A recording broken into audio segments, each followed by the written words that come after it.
ওয়া রাহমাতুল্লাহি ওয়া বারাকাতুহু। বিসমিল্লাহির রহমানির রহিম। আলহামদুলিল্লাহ ওয়াসসালাতু ওয়াসসালামু আলা রাসূলিল্লাহ। সম্মানিত শ্রোতা মণ্ডলী, একটি প্রশ্ন করেছি, আপনি কি কোরআন পড়েছেন? প্রশ্নটি কিন্তু সংক্ষিপ্ত, তবে এর ভাব অনেক সুদূর প্রসারী। আপনি কি কোরআন পড়েছেন? আপনাকে প্রশ্ন করছি। আল্লাহ তাআলা সর্বপ্রথম ওহী, যার মাধ্যমে মুহাম্মদ সাল্লাল্লাহু আলাইহি ওয়াসাল্লামকে নবুয়ত প্রদান করলেন, সেই ওহীর মূল্যটা কতটুকু আপনি জানেন? সমগ্র মানব জাতি, শুধু মানব জাতি না, সমস্ত সৃষ্টিকুল পৃথিবীতে যারা আছে এবং পৃথিবীর যত প্রকার জীব এবং জড় পদার্থ রয়েছে, সবগুলিকে নিরাপদ দেওয়ার জন্যই সর্বপ্রথম ওহী নাযিল হয়েছে। এটা যদি একটু চিন্তা করেন, তাহলে আপনার কাছে স্পষ্ট হয়ে যাবে। সেই সর্বপ্রথম ওহীতে কি ছিল? পাঠ করুন, তেলাওয়াত করুন, পড়ুন।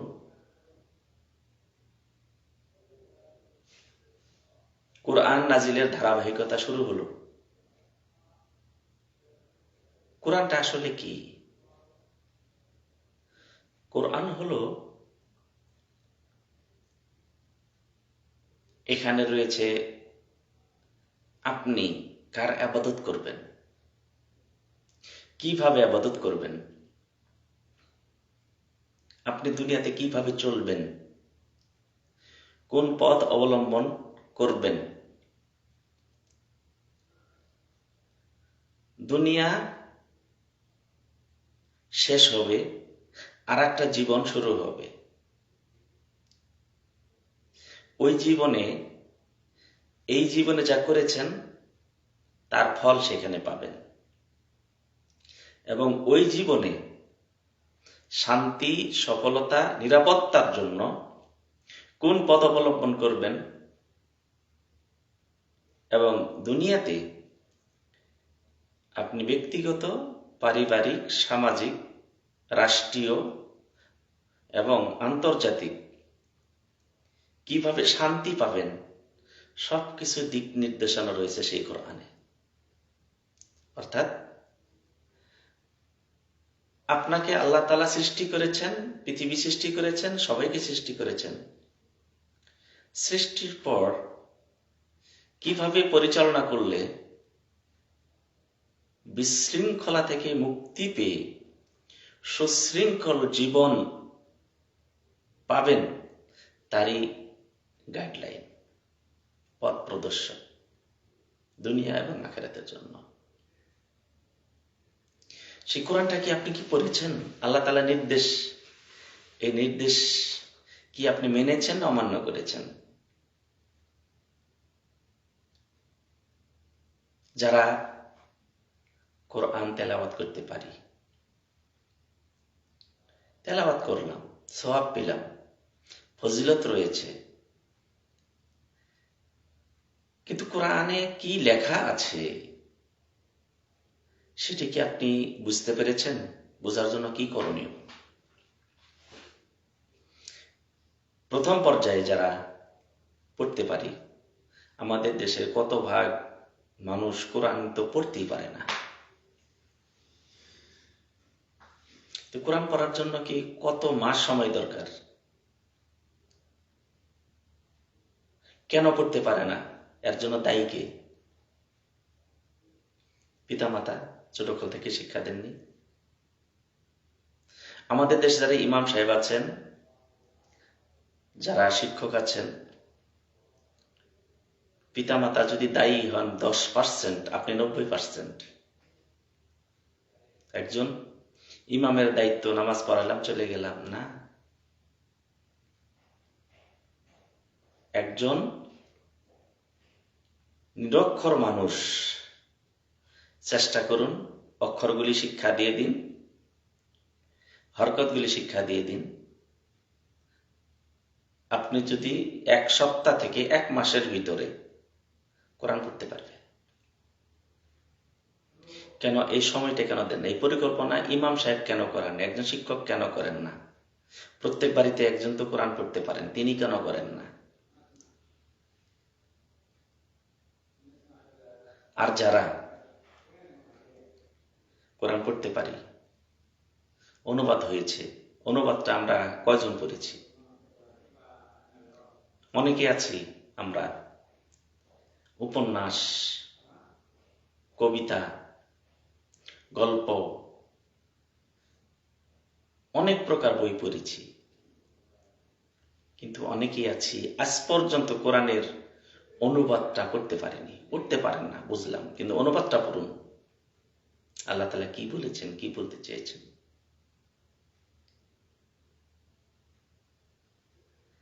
তাই আপনাকে প্রশ্ন করলাম, আপনি কি কোরআন পড়েছেন?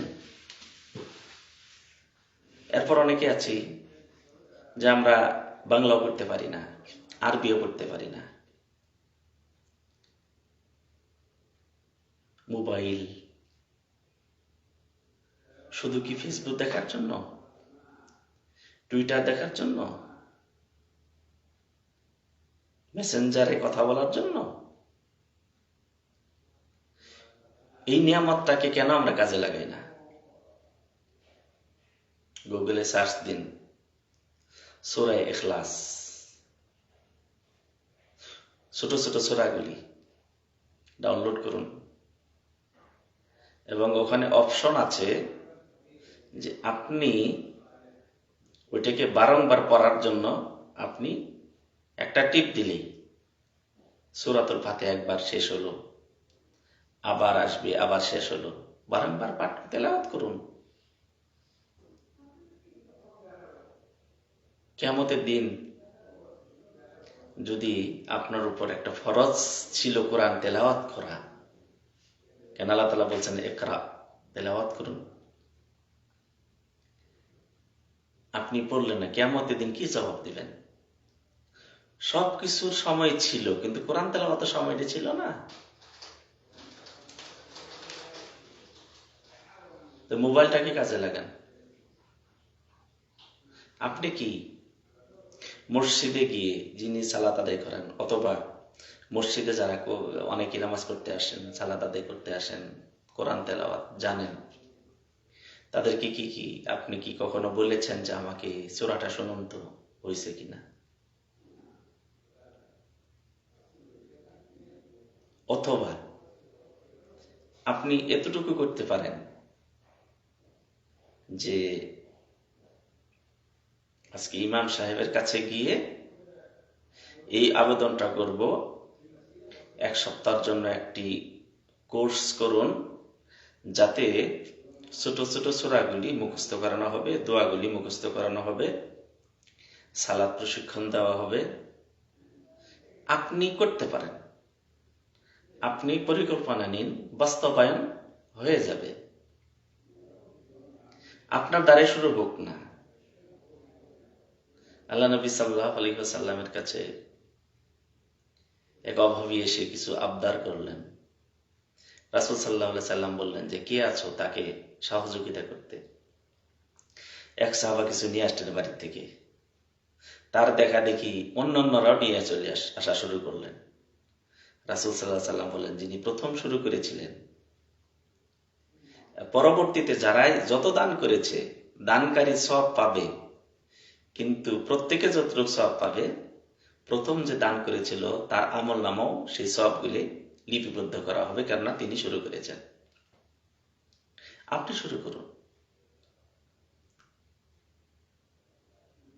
খতিব সাহেবের কাছে গিয়ে বলুন যে আজকের খুতবাটা হোক কোরআন তেলাওয়াত। আপনি কোরআন তেলাওয়াত করেছেন? শুধু ফজিলত বর্ণনা করে, গুরুত্ব বর্ণনা করে শেষ নয়, পথ এবং পদ্ধতি কিভাবে হবে সেটাও যেন আলোচনা করা হয়। জুম্মার নামাজের পরে 15 মিনিটের জন্য 10টা হালাকা হবে, 10টা বৈঠক হবে, 10 জনে তাদেরকে সূরাগুলি মস্ক করাবেন। মাসে একদিন শেষ শুক্রবার বৃহস্পতিবার রাতে মসজিদে যার যার বাড়ি থেকে খাবার নিয়ে আসবেন, এখানে প্রশিক্ষণ নেবেন, সকালে চলে যাবেন ফজর নামাজের পর আর কিছুক্ষণ পর। এভাবে হতে পারে। উৎসাহ দিন। প্রতিটি বাড়িতে মাদ্রাসা বা মক্তব হবে। যিনি জানেন এই বাড়ি সবাই ছোট বড় সবাই কোরআন শিখাবেন। কেন হবে না? পরিকল্পনা নিতে হবে। তাই আপনাকে প্রশ্ন করছি, আরো অনেক পথ এবং পদ্ধতি হতে পারে যার মাধ্যমে কোরআন আপনি তেলাওয়াত করতে পারবেন, অনুবাদ বুঝতে পারবেন, কোরআনে কি আছে তা বুঝতে পারবেন, সেই অনুযায়ী জীবন গড়তে পারবেন, আপনার পরিবার গড়তে পারবেন, আপনার সমাজ গড়তে পারবেন, আপনার রাষ্ট্র গঠিত হবে। তো কোরআন কেন আপনি তেলাওয়াত করতে পারেন না? একবার কি প্রশ্ন করেছেন, দুনিয়া শেষ, আসলাম, খাইলাম, গেলাম? না, এটাই দুনিয়া শেষ নয়। দুনিয়া তো মাত্র কয়েকদিনের, কয়েক মুহূর্তের বলতে পারেন। অনন্ত জীবন রয়েছে। সেই অনন্ত জীবনে সফলতার জন্য, সেই অনন্ত জীবনে সাফল্যের জন্য, সেই অনন্ত জীবনে মুক্তির জন্য আপনি কোরআন তেলাওয়াত করবেন, আল্লাহর নির্দেশ পালন করবেন।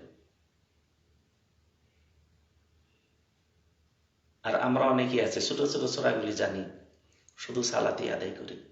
কেন? সকাল সন্ধ্যা সালাতের পর সূরাগুলি বারবার তেলাওয়াত করেন। রাত্রিতে জাগুন, সূরাগুলি তেলাওয়াত করুন। কোরআন আমাদেরকে তেলাওয়াত করতে হবে, কোরআন অনুবাদ বুঝতে হবে, ভাব বুঝতে হবে, সেখানে বিধানগুলি আমাদের জানতে হবে। এটা শুধু ইমাম সাহেব বা আমাদের আলেম আলেম পর ন্যস্ত করবেন না, আপনাকেও বুঝতে হবে। কেন? আপনাকেও নির্দেশ দেওয়া হয়েছে জ্ঞান অর্জন করা, কোরআন তেলাওয়াত করা, কোরআন শিখা, কোরআন বোঝা। এটা ইমাম সাহেব, একজন আলেম সাহেব যেমন নির্দেশিত, আপনিও নির্দেশিত। তাই আসুন, আর গরিমিষ্টি নয়, আর অবহেলা নয়, কোরআন পড়ি, জীবন করি কোরআনের আলোকে, আখিরাতের মুক্তির জন্য, আখিরাতে শান্তির জন্য আমরা কোরআনকে নিজের করে নিই। তাই আবার বলছি, আপনি কি কোরআন পড়েছেন? নাকি শুধু ছেড়ে দিয়েছেন আলেমরা পড়বে, হাফেজ সাহেবরা পড়বে, ইমাম সাহেব পড়বে, আর আমি নির্দেশিত না? না, আপনিও নির্দেশিত, আপনাকেও নির্দেশ দেওয়া হয়েছে। আবার বলি, আপনি কি কোরআন পড়েছেন? সবার কাছে জবাব যেন হয়, জি পড়েছি, কোরআন পড়েছি, কোরআন বুঝেছি, জীবন গড়েছি, আখিরাতের মুক্তির সার্টিফিকেট নিয়েছি। দোয়া করে আল্লাহ তাআলা সবাইকে কোরআন তেলাওয়াত, অনুবাদ বোঝা, তার বিধান বোঝা, সেই অনুযায়ী আমল করার তৌফিক দান করুন। এবং আমরা যারা পড়েছি অপরকে যেন শিক্ষা দিতে পারি। রাসূল সাল্লাল্লাহু আলাইহি সাল্লামের সেই হাদিস, সেই সুন্নাত, সেই অমীয় বাণী আপনাকে স্মরণ করিয়ে দিচ্ছি। তিনি সাল্লাল্লাহু আলাইহি সাল্লাম বলেন, তোমাদের ভিতর সর্বোত্তম ব্যক্তি সেই যে কোরআন নিজে তেলাওয়াত করে, শিক্ষা গ্রহণ করে এবং অপরকে শিক্ষা দেয়। তাই আসুন তারপর আমল করি। আল্লাহ তাআলা আপনাকে, আমাকে সমস্ত বিপদ আপদ থেকে মুক্ত করুন এবং শেষ দিবসের প্রস্তুতি যেন আমরা সুন্দরভাবে নিতে পারি। আল্লাহ তাআলা তৌফিক দান করুন। আসসালামু আলাইকুম ওয়া রাহমাতুল্লাহি ওয়া বারাকাতুহু।